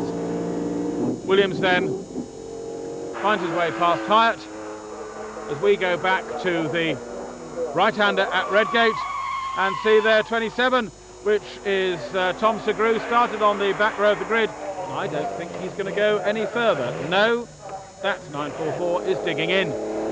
Back with the lead battle, which is still raging on all the corners of the Donington Park circuit. You can see the pressure that Craig Simmis is putting the race leader Bob Berridge under. Bob a little bit side of Bob, blocks a break. Is that Craig Simmis' chance on the inside at Coppice?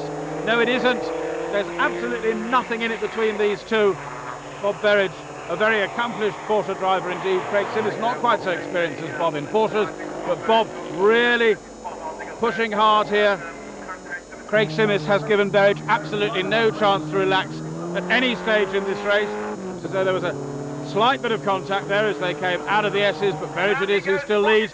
And this time, as they come down towards the Melbourne hairpin, Berridge is on the inside. Craig Simmons with two wheels on the grass is on the outside. Is he going to be able to take the lead as they come through the Melbourne hairpin? He noses the 911 alongside. No, he doesn't. So Berridge it is who still leads. Uphill out of the Melbourne hairpin. And alongside comes Craig Simmons and through. Craig Simmons then goes through into the lead in car number 10. The 911 locks the wheel on the way into Goddard for the final time. And what has happened to Berridge? There's a drama there for Berridge. The nose of the car keeps tipping. Wonder if he's having trouble finding some gears. I don't know what's happened, but very disappointing on the penultimate lap of this race for Bob Berridge after such a mighty drive to have to hand the lead and what now looks as though it's certainly going to be a race win. And there you just see Berridge's car on the right as we go back in car with Tony Dron. Dron, if he keeps it all on the island for another 2.5 miles or so, therefore will finish in second place. David Warnock there in number 55 has led the second class, Class B, virtually throughout this final Frank Shorter round, and I think that's going to give us a fairly interesting points position, but we'll work that out in a moment or two. There's Brian Robinson as well. He's going to finish behind Tony Dron, which is not quite what he wanted to get out of today. He really needed the win to clinch the class. Craig Simmons then, the New Zealander, emerges from the left-hander at Goddard and takes the checkered flag as the winner of the last Frank Shorter Castrol Porsche Supercup race of 1991. Bob Berridge will indeed be a very disappointed man as Craig Simmons acknowledges the cheers of the marshals and the crowd there. Confirmation of the results: Simmons the winner, Tony Dron and Brian Robinson finishing second and third, David Warnock fourth and the Class B winner, with Barry Williams having fought up to fifth and Ross Hyatt finishing in sixth place. A cracker to end the Supercup season, and what better than the fact that three drivers, namely David Warnock, Tony Dron and Brian Robinson, finished the season on 119 points. More wins during the year, though, gives Warnock not only class victory but also the championship, but Robinson does win Class A, with Tony Dron second but third overall. It's been a hard battle throughout the season.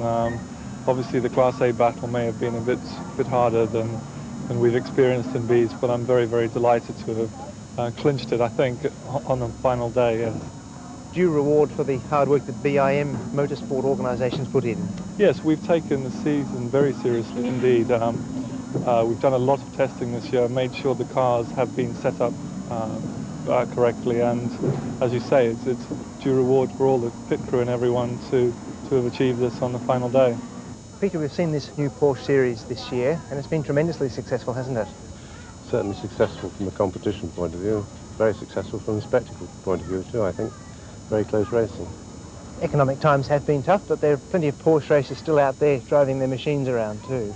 Yes, that's a pleasant surprise actually, because as you say, life is tough. I think it's all credit to those sponsors particularly who've stayed with teams they were with last year in better times. And next year, of course, we hear from good authority from Downing Street is going to be good as well. So. Right, and hopefully the racing will be just as tight and competitive. Yes, indeed. We're all having a look at the exact format for next year, but it'll be a very gentle evolution of what we've had this year, I think. We're trying to keep as much continuity as possible. We're working very closely with Dunlop to try and improve the tyre wear a little bit more. They're talking about a 4-ply tyre for next season. We might make solid bush suspension, we might change the classes around a little bit, but that's about as far as we're going to go. Do you hope to have many people moving up from the club championship into the Super Cup? I think we'll see a few people. I know there's a few people, and I think we'll also see a few coming in from outside. I think we've got the message across this year that it's good, economical racing at a fairly high level. We've been categorised by the RAC in the same class as the British Touring Car Championship, which, as I said, 10% of the budget, so it's very good. So I think we'll see much bigger grids, and hopefully the economy is going to pick up a bit next year as well. And looking forward to a good 1992. Absolutely, I'm sure we'll have an excellent year, yeah.